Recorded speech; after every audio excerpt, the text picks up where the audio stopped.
Bismillahirrahmanirrahim. Tes 1.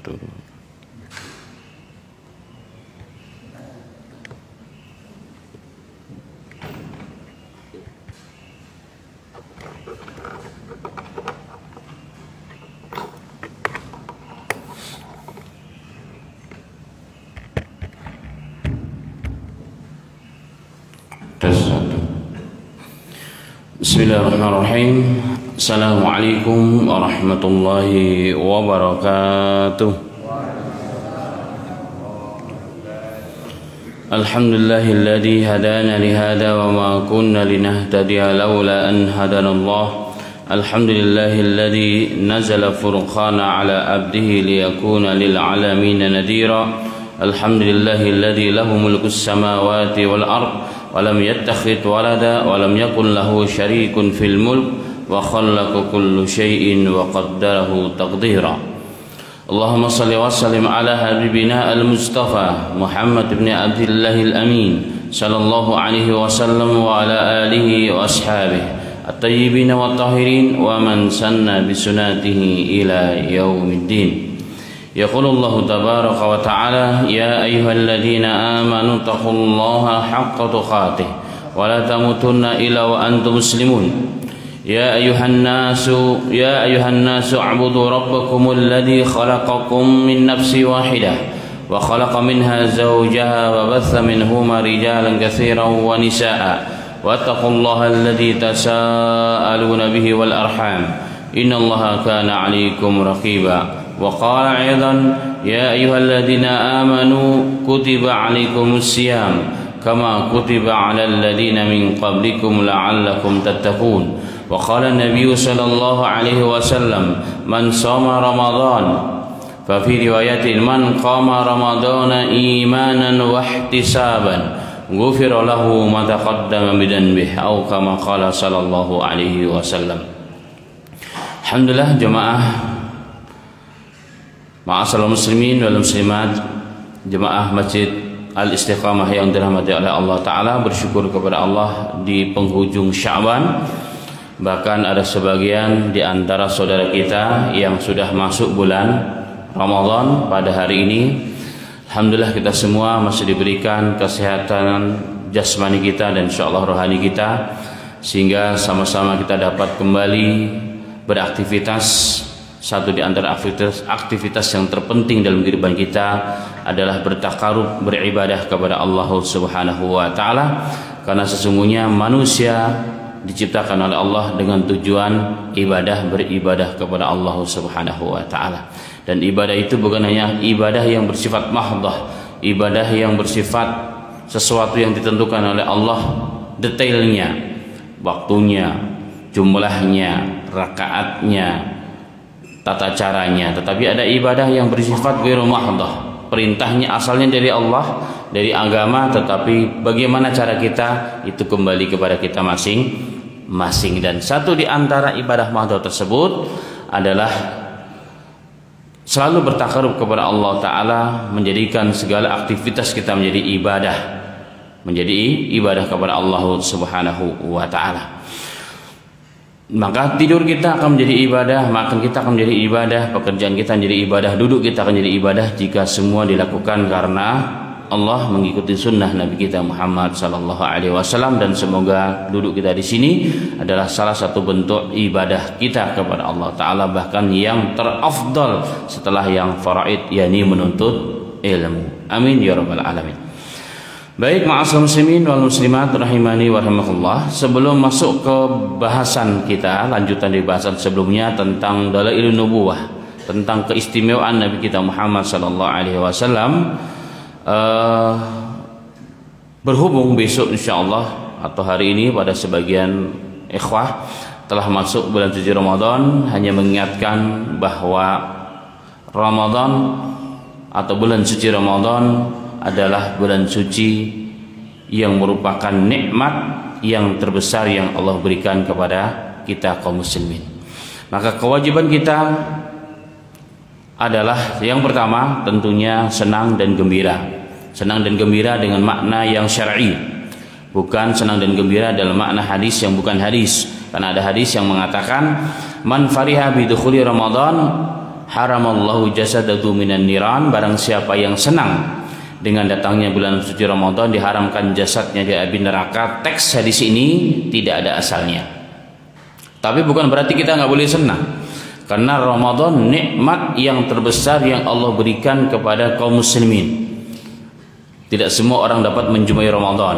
Bahkan dalam kitab Lataiful Ma'arif Al-Imam Ibnu Rajab Al-Hambali, beliau mengatakan salaf, sahabat dahulu, tabi'in dahulu, mereka ketika ingin menyambut Ramadan 6 bulan sebelum datangnya bulan Ramadan, mereka bahkan sudah mempersiapkan diri untuk menyambut bulan Ramadan. Agar apa?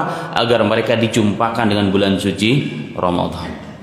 Jadi mereka menganggap Ramadan adalah bulan yang sangat luar biasa.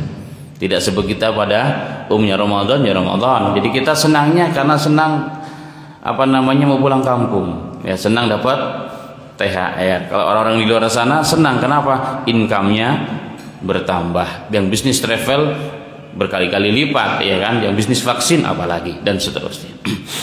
Nah, senang yang dimaksud di sini adalah sekali lagi senang syar'i. Senang karena Allah telah berikan kepada kita kesempatan kita memasuki bulan suci Ramadan, dan itu ada perintah agama. Allah berfirman dalam Al-Qur'an, "Qul bi fadlillahi wa bi rahmatihi fabidzalika falyafrahu wa khairum mimma yajma'un." Wahai Muhammad, katakan kepada mereka, siapa? Kepada orang-orang Islam, kepada kita semuanya, bi fadlihi wa bi fadlillahi wa rahmatihi, dengan karunia dan rahmat Allah yang diberikan oleh Allah kepada mereka. Hari ini ulama tafsir umumnya menerjemahkannya dimaksud karunia dan rahmat Allah adalah Islam, adalah hidayah. Dan tentunya satu di antara hidayah Islam, satu di antara karunia Islam yang terbesar adalah nikmat bulan Ramadan. Kenapa? Pada bulan Ramadan ada rahmat. Rahmat sepanjang hari dari awal sampai akhir. Maghfirah dari awal sampai hari. Awal sampai akhir. Itqu minan nar, kata Rasul hadis yang sahih. Setiap malam ada itqu minan nar, kesempatan kita dibebaskan dari api neraka dari awal Ramadan sampai akhir Ramadan. Bulan mubarak, kata Rasulullah sallallahu alaihi wasallam dalam hadis yang sahih.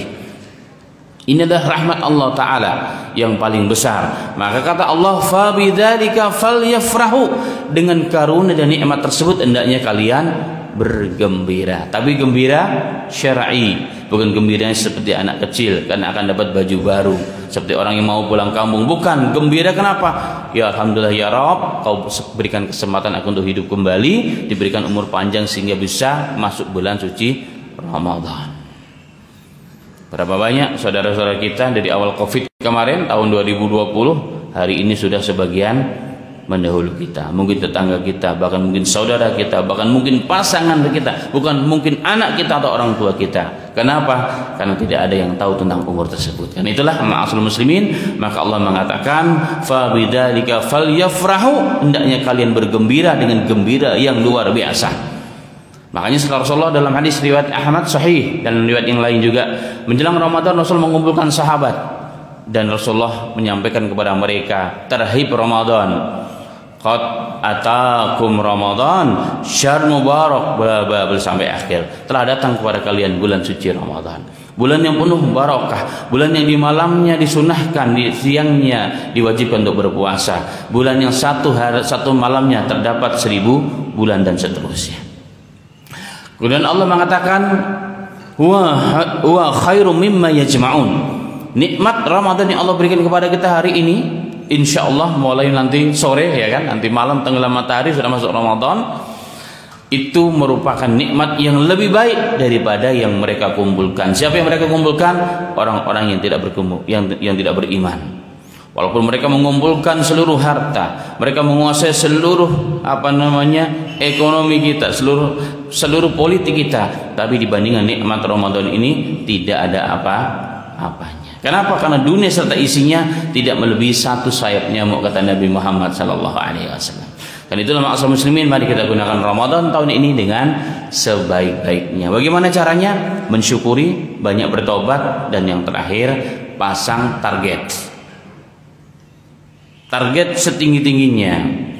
Mungkin 2 Ramadan ini kita banyak tersibukkan ngurusin Covid, sehingga tarawih kita banyak tidak penuh. Tahun ini niatkan harus sempurna, ya kan? Yang mungkin 2 tahun yang lalu kita belum bisa baca Quran dengan baik, tahun ini target harus bisa baca Quran dengan baik. Yang sudah bisa baca Quran dengan baik, tahun kemarin mungkin belum sempat khatam Quran, tahun ini harus khatam Quran. Yang sudah khatam Quran sekali, tahun ini harus 2 kali, 3 kali, dan seterusnya. Itu namanya target. Dengan target itu kita akan bersemangat. Hidup itu punya target dan punya tujuan. Orang hidup tanpa target yang mengalir begitu saja. Orang ke masjid, orang tarawehan, orang baca Quran, orang ngaji. Itu namanya orang tidak punya target. Kalau kanan kirinya baik, alhamdulillah. Tapi kalau tidak, dia akan ikut angin kemana bertiup angin tersebut. Maka seorang muslim punya target. Target kita tujuannya akhir adalah surga, adalah marhabatillah, ada rahmat Allah Subhanahu wa taala. Bagaimana caranya? Terus kita tingkatkan kualitas iman ilmu kita. Sebagai kalimat terakhir dalam mukadimah ini, seorang tabi'in, sayyidul tabi'in, penghulunya para tabi'in yang bernama Al-Hasan Al-Basri rahimahullah taala. Beliau mengatakan, "Ad-dunya thalathatu ayyam." Dunia itu hanya 3 hari saja. Waktu kita hidup hanya 3 hari.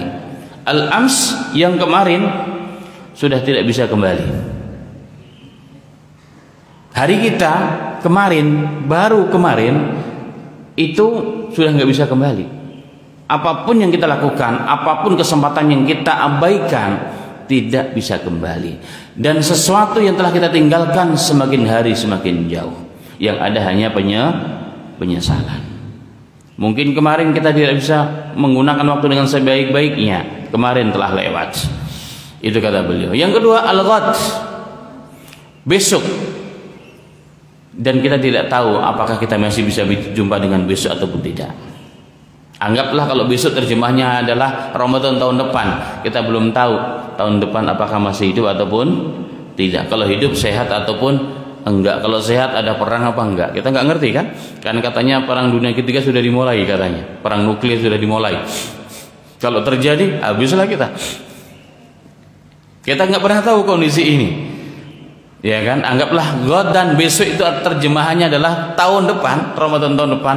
Kita belum pasti bisa mendapatkan kesempatan dengan baik sebagaimana kesempatan tahun ini. Maka beliau mengatakan, dan yang terakhir adalah al-yaum al-an fa'mal bihi. Hidup kita yang bisa kita manfaatkan adalah yang sekarang, yang hari ini. Mari kita lakukan, jangan tunda. Gunakan waktu sebaik-baiknya. Kita pasang target Ramadan tahun ini, Ramadan yang terbaik dalam sejarah kehidupan saya hidup di dunia ini. Semoga saya yang berbicara dan kita semuanya diberikan taufik kemudahan oleh Allah Ta'ala. Amin ya rabbal alamin. Baik, semoga Allah masukkan kita dalam bulan Ramadan dengan penuh keselamatan jasmani dan rohani, sehingga kita dapat memanfaatkan bulan suci Ramadan dengan sebaik-baiknya sebagai bekal kita kembali kepada Allah Ta'ala. Amin ya rabbal alamin. Baik, kembali kepada bahasan kita, ma'asyiral muslimin wal muslimat yang dirahmati oleh Allah Ta'ala, adalah keistimewaan khususiyah Nabi Muhammad SAW yang merupakan dalailun nubuwah, yang merupakan tanda-tanda kenubuwahannya Nabi kita Muhammad Sallallahu Alaihi Wasallam, yang sudah kita banyak ada beberapa hal. Dan hari ini yang kita bahas adalah insyiqaqul qalbih atau insyiqaqul sadrih, terbelahnya dadanya Rasul, atau dapat diterjemahkan dalam teks yang lain, dibelah dadanya Nabi Muhammad Sallallahu Alaihi Wasallam. Sebagai mukadimah bahwa peristiwa ini menjadi celah oleh sebagian orang-orang orientalis atau orang Islam. Orientalis itu dua maksudnya. Dalam bahasan Ghuzatul Fikr, pelang pemikiran, orang-orang orientalis itu dua. Orang barat yang belajar ke timur untuk belajar Islam, seperti Profesor Dr. Senaub Agronya belajar Islam di negara Islam, tapi tujuannya untuk mencari celah Islam. Ini namanya orang orientalis. Atau orang timur yang belajar ke barat, jadi ke barat-baratan. Sekarang kan sudah banyak itu orang Islam belajar Islam di negara yang tidak Islam. Kan aneh bin ajaib. Orang Islam ambil profesor doktor spesialis Islam, ya kan, di sana ambil Islamic Studies-nya, gelarnya PSD bla bla bla bla, tetapi belajar dengan orang yang tidak Islam. mereka ahli Quran, mereka ahli hadis, ngerti ilmunya gitu maksudnya. Makanya saya pernah diberitahukan oleh seorang syekh, salah seorang dosen kami, ada orang yang memang sengaja dengan dalih pertukaran pelajar, karena ternyata peperangan non muslim kepada Islam yang paling mereka anggap sebagai keberhasilan yang luar biasa adalah peperangan Ghazwatul Fikr, perang pemikiran. Salah satu di antaranya adalah apa? Mereka mendirikan lembaga-lembaga pendidikan Islam di negara mereka. Bayangkan, Islam itu perlu figur. Islam itu, belajar Islam itu bukan teori, bukan hanya Syekh Google kita belajar dari dia, bukan hanya dari laptop, dari buku, tidak. Belajar Islam itu perlu seorang figur. Kalau bahasa lainnya perlu seorang mursyid, perlu seorang pembimbing, yang jika kita salah kita akan dibenarkan, akan ditegur dengan hikmah, sebagaimana Rasulullah menegur sahabatnya. Perlu contoh itu. Kita mengajarkan sholat, maka bagaimana cara sholat itu perlu dicontohkan oleh seorang guru, seorang syekh, sebagaimana Nabi Muhammad SAW. Bahkan Rasulullah mengajarkan sholat itu terkadang di atas mimbar sholatnya 5 waktu. Mimbar Rasulullah 3 tingkat, ya, 1, 2, 3. Rasulullah naik sampai tingkat yang ketiga. Dari awal sholat sampai mau ruku, habis ruku i'tidal, ketika mau sujud beliau mundur ke belakang, turun dulu, belak sujud, duduk di antara sujud, udah naik lagi sampai rakaat berikutnya sebagaimana diulang pada rakaat yang pertama sampai selesai. Yang terakhir Rasulullah mengatakan, sengaja aku lakukan agar kalian melihat bagaimana aku sholat. Dalam teks riwayat Bukhari, shollu kama ra'aitumuni usolli, maka sholatlah kalian sebagaimana aku sholat. Jadi apa yang didengar oleh Rasulullah secara teori itu juga dipraktekkan langsung oleh Rasul supaya bisa dilihat, oh begini loh. Ini belajar Islam tuh begitu. Jadi perlu seorang figur, perlu seorang syekh. Makanya ilmu Islam selalu turun temurun, bersanad dia dari guru sampai kepada Nabi Muhammad Sallallahu Alaihi Wasallam. Ini amanatul ilm namanya. Nah, orang-orang timur atau orang-orang Islam yang belajar ke barat, belajar yang dengan tidak Islam. Dia ngajar hadis, ngajar Quran. Pas waktu sholat ditanya, kalian tidak sholat? Ya Imam, Pak dosen nggak sholat. Saya kan tugasnya ngajar di sini, bukan sholat. Saya bukan muslim. Bagaimana coba itu? Bagaimana ada barokah ilmu? Makanya pulang ke negara Islam membawa fatwa pemikiran-pemikiran yang nyeleneh, yang aneh. Justru keluar dari orang-orang yang kita anggap pintar. Nah, hadis yang kita ingin bahas juga salah satu celah hadis yang dianggap oleh mereka ada celah untuk merusak Islam. Nanti kita akan bahas insyaallah taala. Baik, kembali kepada bahasa. Kita ketahui bersama bahwa hidup Nabi Muhammad SAW dari semenjak lahir sampai beberapa tahun kemudian menjadi adat istiadat kebiasaan orang-orang Quraisy Mekah, apalagi tokoh-tokohnya, orang-orang kayanya, para pemimpin-pemimpinnya akan menitipkan anak-anak mereka pada orang-orang pedalaman dengan beberapa tujuan.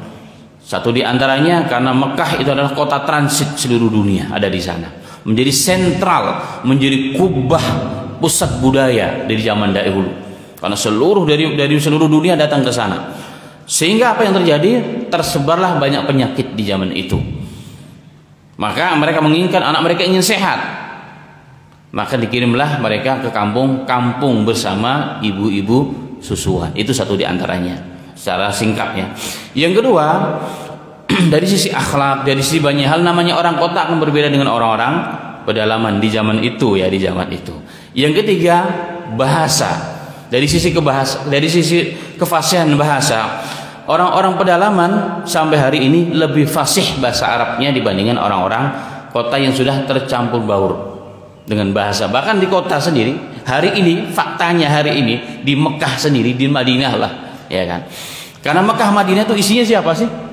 Banyak orang pendatang. Banyak pendatang. Yang kita lihat yang namanya supir, yang namanya tukang bersih-bersih haram siapa? Orang-orang ajam semua. Bahkan mayoritas orang-orang India Pakistan. Makanya ada bahasa-bahasa yang Urdu di sana, bahasa Urdu, bahasa India, Pakistan, itu sudah menjadi bahasa Arab. Saya kaget awal-awal datang ke sana. Waktu di sana kan kalau naik mobil umum tuh pasti bukan orang Arab asli, masih pendatang, orang luar negeri naik mobil umum. Kalau di sana naik bis berarti bukan orang Saudi. Nah kita lagi naik bis ya, turunnya aneh. Roke artinya berhenti, kif bahasa Arabnya kan begitu harusnya. Roke itu bahasa Urdu. Kami pakai itu ketika saya di Pakistan. Kalau kita mau berhenti, roke, itu berhenti artinya. Di sana dipakai, saya kaget. Lah ini kok bahasa Urdu kok jadi bahasa Arab? Ini satu contoh sampai hari ini demikian.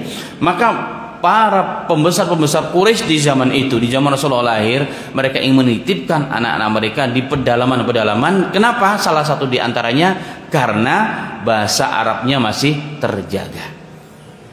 Dalam riwayat Umar pernah bertanya kepada Rasulullah, "Ya Rasulullah, kenapa Anda menjadi orang yang sangat fasih?"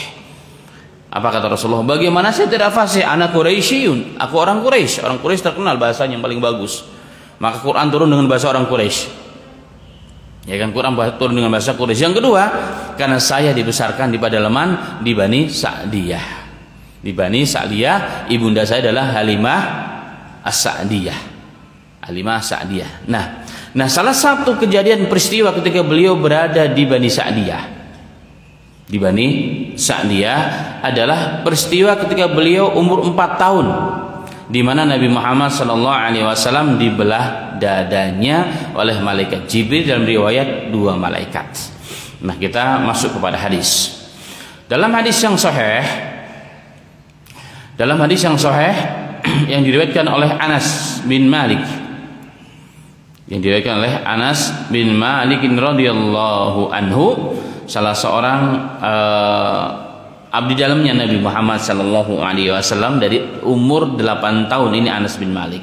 Beliau bercerita bahwa Nabi Muhammad sallallahu alaihi wasallam bercerita.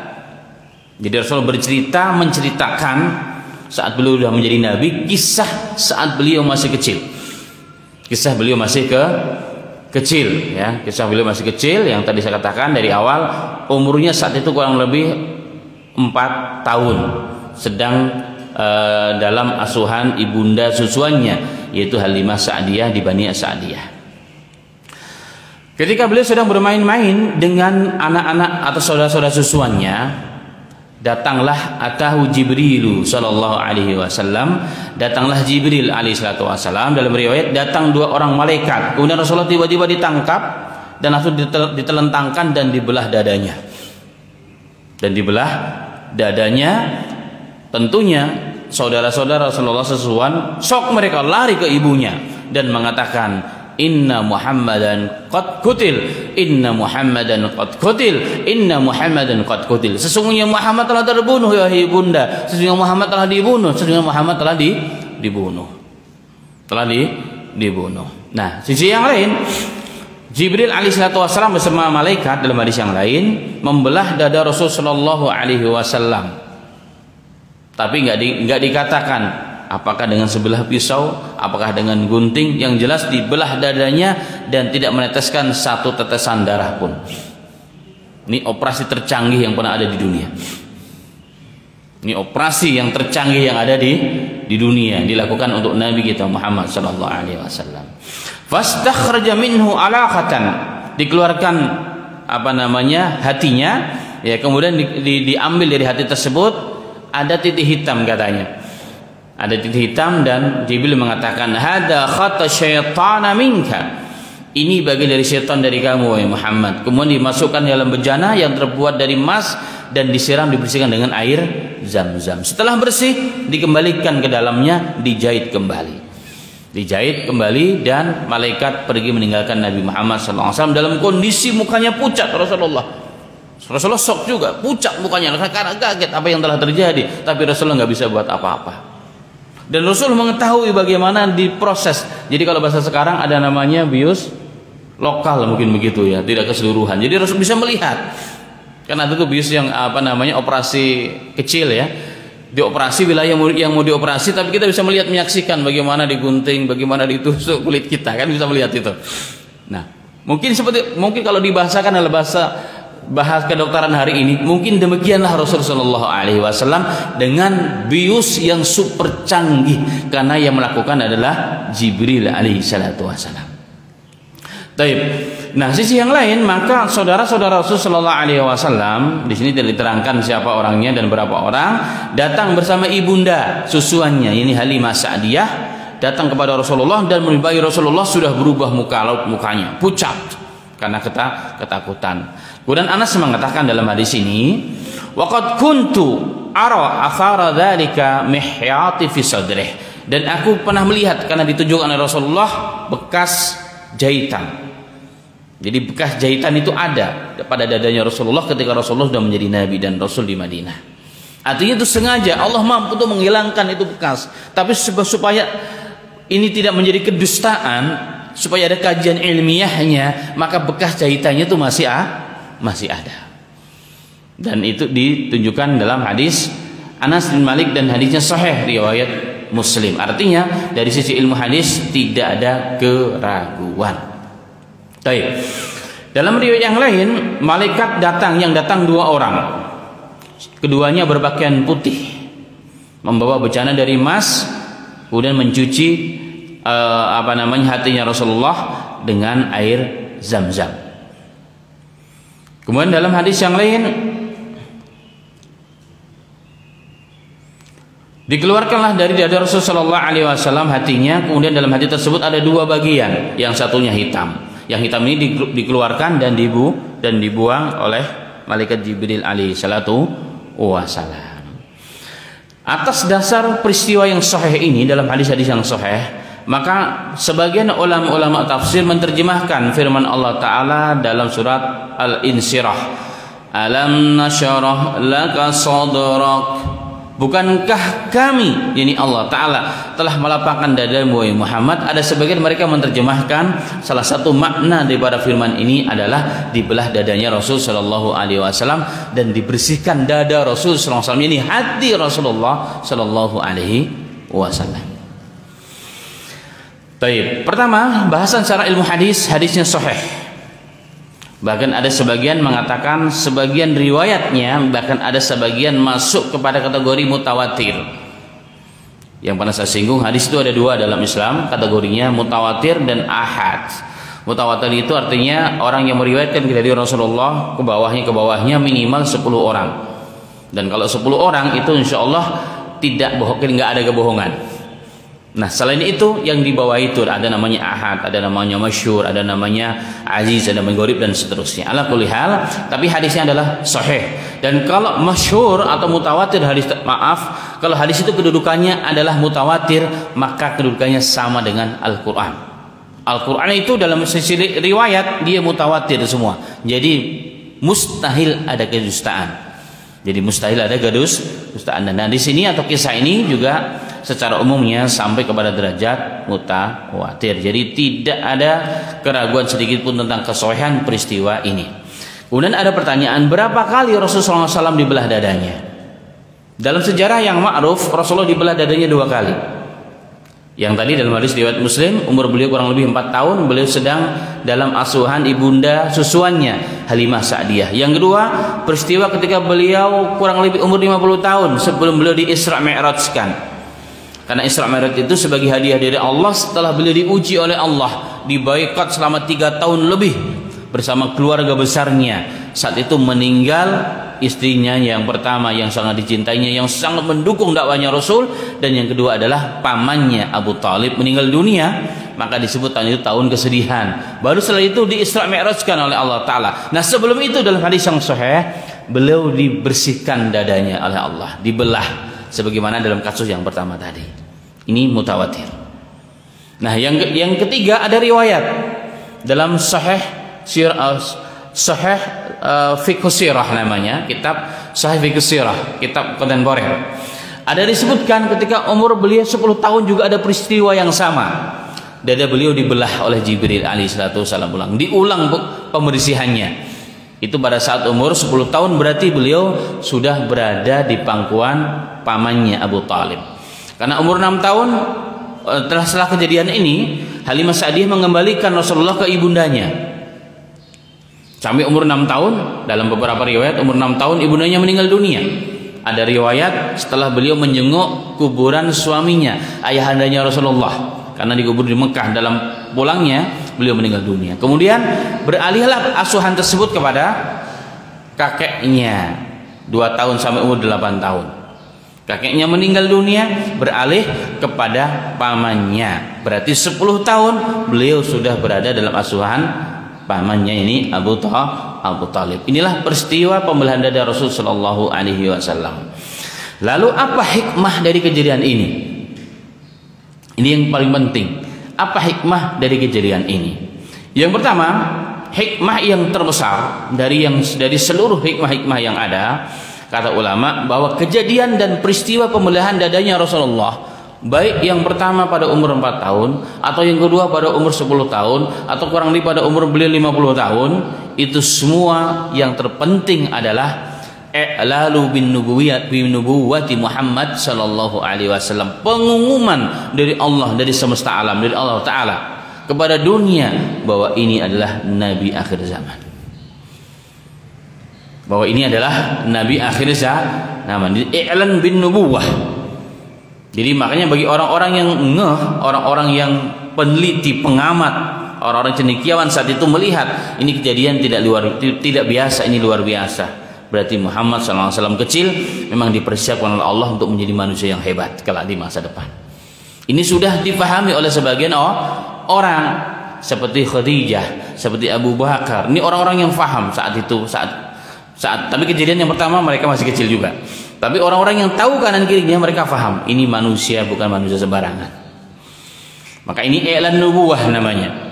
Jadi pemberitahuan dari Allah jauh hari sebelum Rasulullah diangkat menjadi Nabi dan Rasul, sudah diberitahukan bahwa ini adalah tanda-tanda kenabian kelak di akhir zaman. Tapi ini tidak diketahui oleh orang-orang tertentu. Karena ini Allah titipkan pada alam. Seakan-akan i'lan ini, pemberitahuan ini Allah titipkan pada kejadian alam yang sangat luar biasa. Taib. Kemudian yang kedua, kata ulama, ini hikmah yang kedua tentang kejadian pembelahan dada Nabi Muhammad sallallahu alaihi wasallam yang dibersihkan dengan air Zam-Zam. Dibersihkan dengan air terbersih, air yang paling berkualitas yang pernah ada di muka bumi sampai detik hari ini.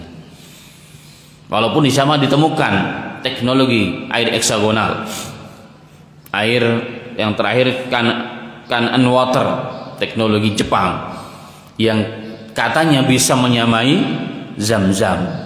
Oke kalau seandainya nyaman, tapi tidak akan pernah bisa menyamai air terbersih, air Zam-Zam yang ternyata digunakan oleh Jibril alaihi salatu wasallam untuk membersihkan hati dadanya Nabi Muhammad sallallahu alaihi wasallam. Berarti dari semenjak beliau kecil sudah dipersiapkan oleh Allah. Memang ini Muhammad kecil sallallahu alaihi wasallam telah dipersiapkan oleh Allah Ta'ala. Dari semenjak kecil hatinya telah dijaga oleh Allah, dibersihkan dari segala penyakit hati. Dari segala penyakit hati dijaga langsung oleh Allah Subhanahu wa Ta'ala. Bahkan penjagaannya, pembersihannya juga secara maknawi dan secara fisik. Ini dibelah dadanya oleh Jibril alaihi salatu wasallam. Dan dari sinilah ulama mengambil satu istinbat penting. Ini apa? Bagi kita para orang tua, baik sebagai orang tua langsung, orang tua asuh, atau orang tua dalam arti kakek atau siapapun ya, yang ingin menjadikan generasinya baik, yang ingin menjadikan generasi kelak membanggakan dia, menolong dia di akhirat, maka jagalah dari semenjak dini. Bahkan dalam kajian tarbiyah aulad atau parenting pada hari ini, menjaga anak bahkan dari semenjak anak itu masih di dalam kandungan itu sudah dijaga. Bagaimana caranya? Jangan pernah dimasukkan kepada istri kita barang yang haram, yang subhat, apalagi yang haram. Biasa dengan kebaikan-kebaikan. Ada penelitian dalam satu seminar, saya pernah diundang juga berapa kali, bahwa bayi yang diperdengarkan Al-Quran saat dalam kandungan, apalagi sampai akan berbeda yang diperdengarkan dengan yang tidak, dan akan berbeda kalau diperdengarkan satu juz dengan yang tidak, dan akan berbeda kualitasnya jika khatam satu Quran, bahkan sampai berkali-kali khatam saat janin masih dalam kandungan. Itu berbeda kualitas, dan ini sudah ditemukan penelitiannya. Nah, ini Islam mentarbiyah, jadi menjaga sebenarnya diri. Maka barang siapa yang ingin anaknya kelak menjadi orang yang akan membanggakan dirinya dunia dan tentunya di akhiratnya Allah yang paling penting, maka jagalah anak dari semenjak dini sebagaimana Allah menjaga Nabi kita Muhammad sallallahu alaihi wasallam. Dijaga oleh Allah taala. Dijaga oleh Allah taala. Dan yang terpenting penjagaan apa di sini?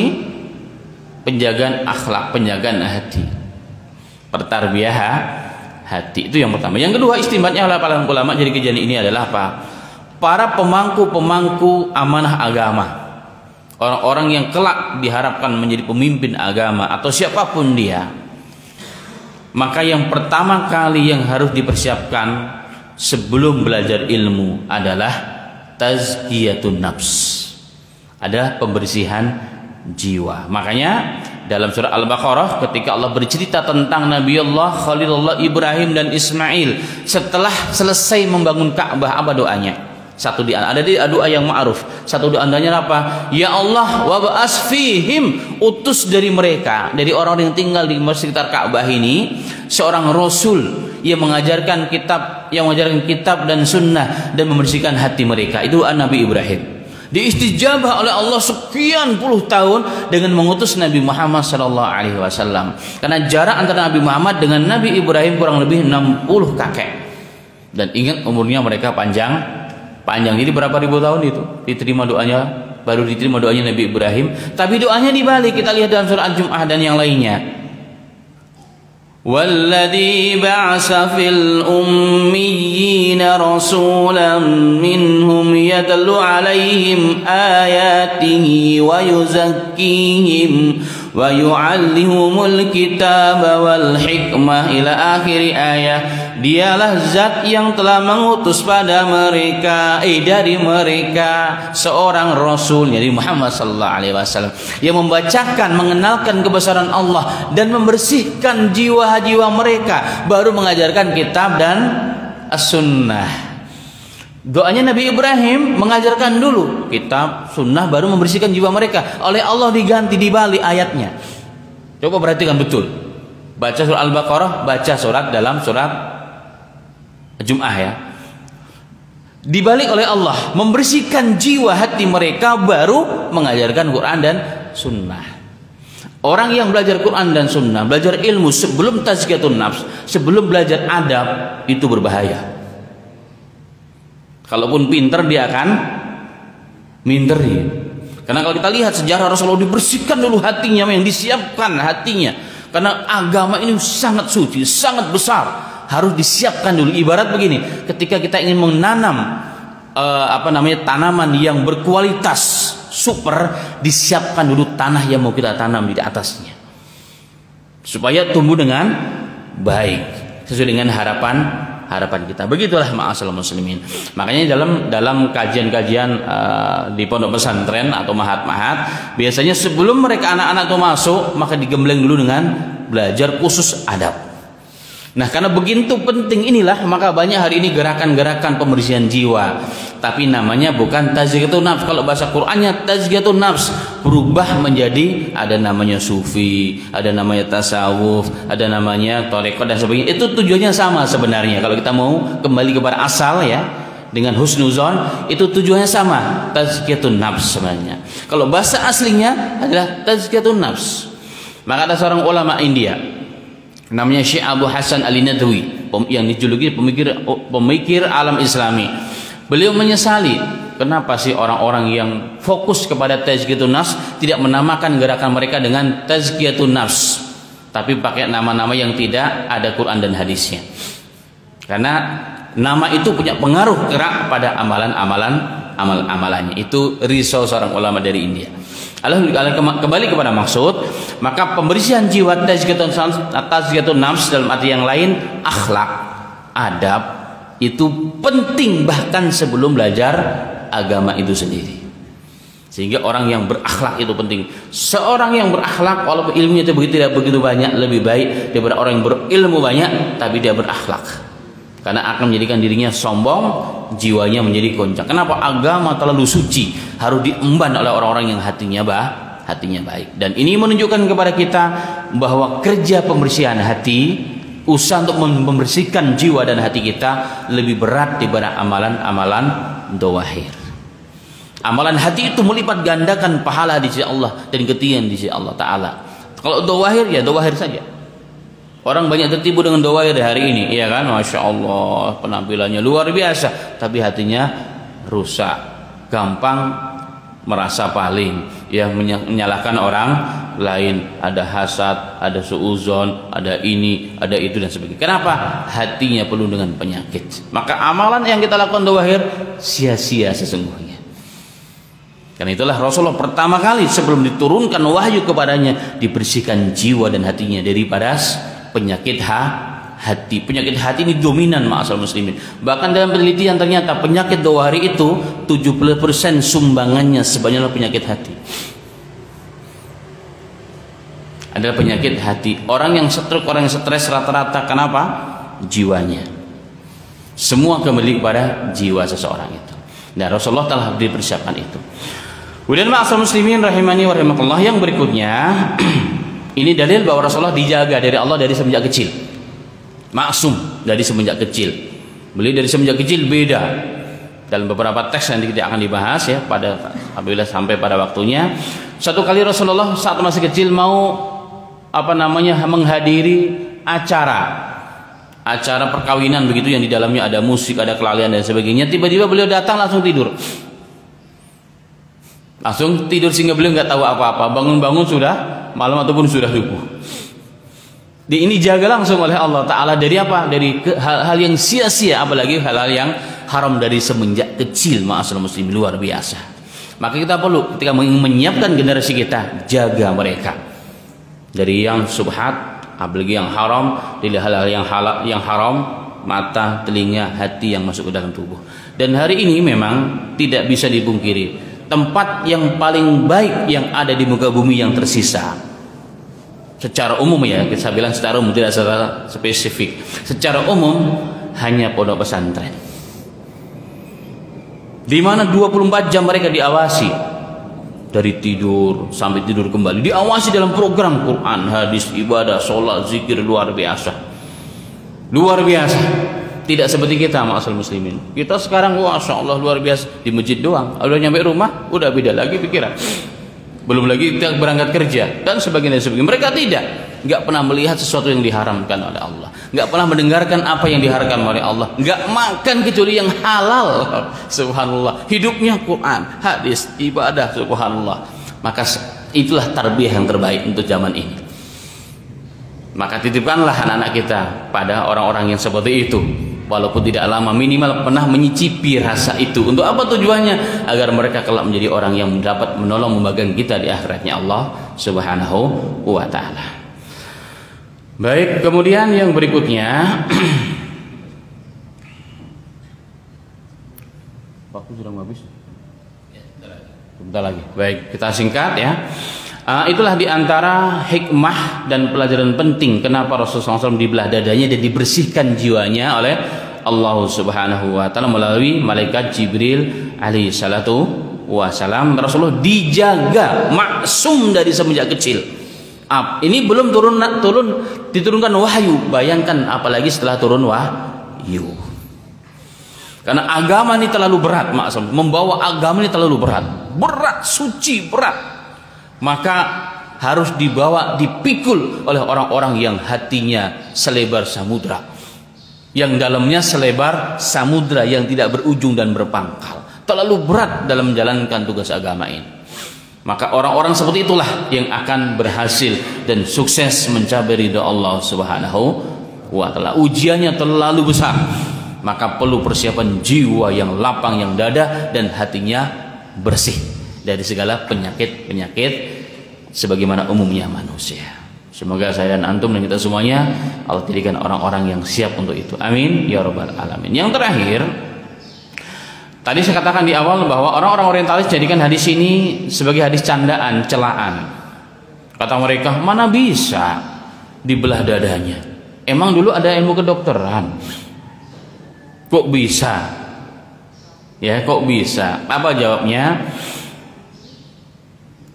Kalau hari ini seorang dokter yang hidup di akhir zaman bisa membelah dada orang, mengoperasi dada orang, bahkan hari ini mencangkok jantung orang dengan jantungnya babi.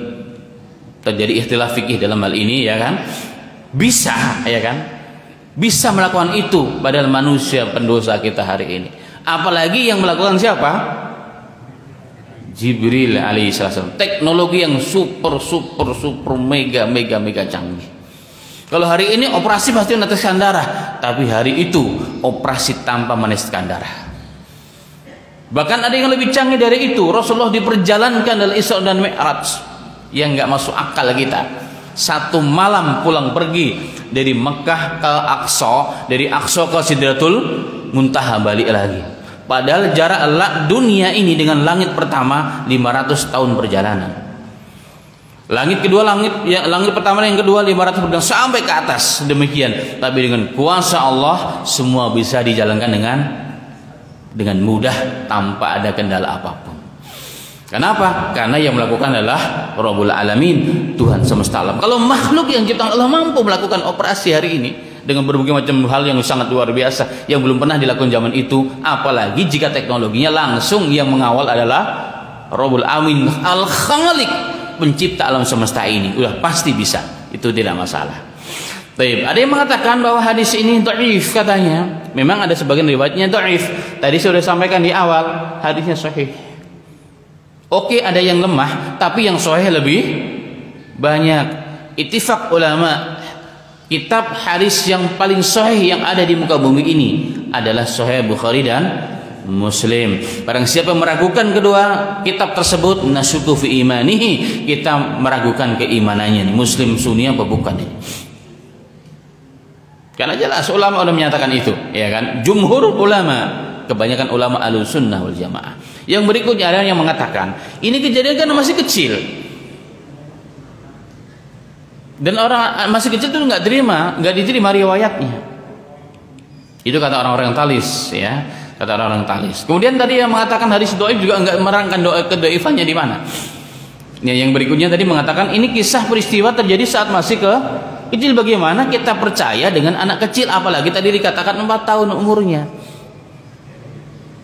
Apalagi 4 tahun umurnya sehingga tidak bisa diterima, itu kata mereka. Nah, jawabnya adalah saya cantumkan satu dalam ada namanya, sebelum kita belajar hadis ada namanya belajar ilmu hadis atau ilmu mustalah hadis.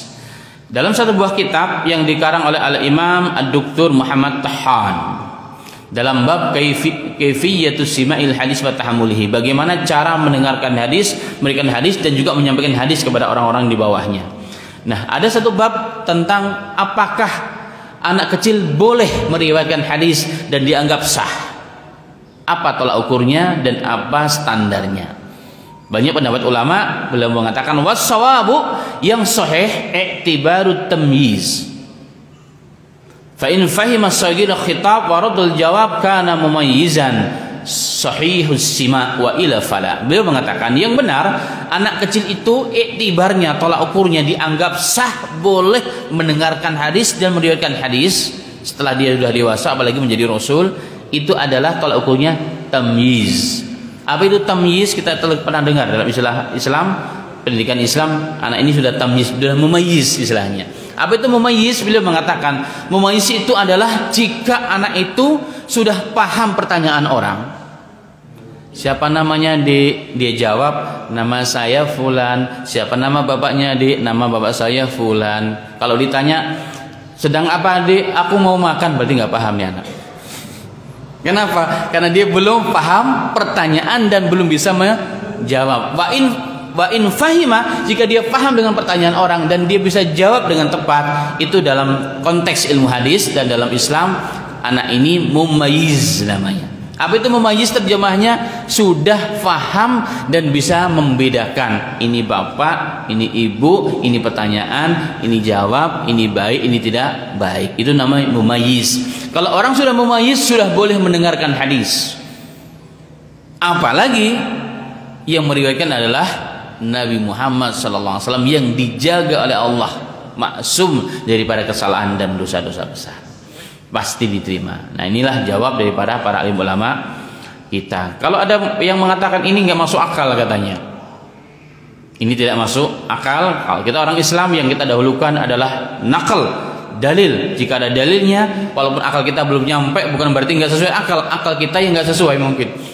Islam selalunya sesuai dengan akal, ilmu pengetahuan. Hanya akal manusia yang berbeda-beda. Bukan berarti salah dalilnya, yang salah akal kita yang nggak nyampe. Itu kata ulama-ulama kita.